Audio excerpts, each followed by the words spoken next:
नफली नमाज के अलावा बाकी नमाज नहीं होती। सुन्नत मुअक्कदा है, वाजिब है, वितर जिस तरह, और इसी तरह फ़र्ज़ हैं। क़याम क्या होता है? फ़र्ज़। तो आमदन क़याम को छोड़ेंगे तो नमाज नहीं होगी। और नफली नमाज बैठ के पढ़ना आधा सवाब होता है, खड़े होकर पढ़ें तो फिर दुगना सवाब होता है। तो कुर्सी पे बैठकर नमाज पढ़ना, तो बाज़ कुर्सियों के आगे जो है ना, वो लकड़ी की वो सजदे वाली एक जगह बनी होती है।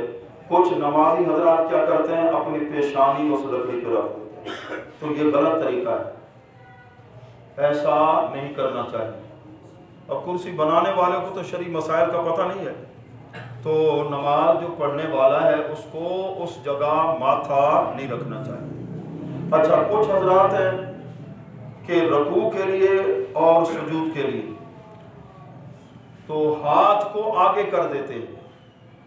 कुर्सी पे बैठे होते हैं, मसलन रकू के लिए ऐसे हाथ किया, सजदे के लिए कुछ ज़रा नीचे हाथ कर दिया। ये करना ये शरीयत के खिलाफ है। हाथों को नहीं करना आगे पीछे। आप बैठ के पढ़ रहे हैं, हाथ आपके कहाँ? घुटनों पर हो, चाहे रकू है इशारे के साथ, चाहे सजदा है।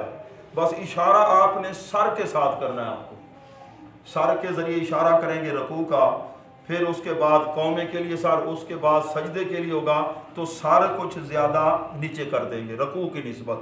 ये है तरीका का। बाकी आगे हाथों को तो ऐसे ही लकड़ी के आगे वो माथा उस पर रख देते हैं, पेशानी, तो ऐसा करना भी ठीक नहीं है। जो जिनकी मजबूरी है, मजबूरी नहीं तो फिर खड़े होकर नमाज पढ़नी चाहिए। क़याम फ़र्ज़ होता है। तो अल्लाह तबारक व तआला हम सबको फ़ाहम दीन नसीब फरमाए। उलमा ने बड़ी मेहनतें की हैं नमाज के मसाइल। एक उर्दू के अंदर किताब है, नमाज की सबसे बड़ी किताब नाम उसका है। उसमें 26 फ़र्क लिखे हैं। औरत जब नमाज पढ़े और मर्द मुसलमान नमाज पढ़े तो फ़र्क क्या है, हाथ बांधने, हाथ उठाना कैसे है, सजदा कैसे करना है, रकू कैसे करना है। तो ये मसाइल हमें जानना ज़रूरी है। घर अपनी बेटियों को, अपनी अहलिया को ये मसाइल के बारे में ये बताना, सिखाना, ये हमारे लिए ये इल्म फ़र्ज़ है।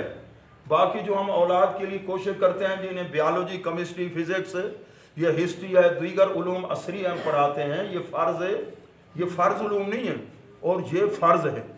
अल्लाह तबारक व तआला हमें फ़िक्र नसीब फरमाए। घर के अंदर दीनी किताबें ये होनी चाहिए, तफसीर है, सीरत की किताब है।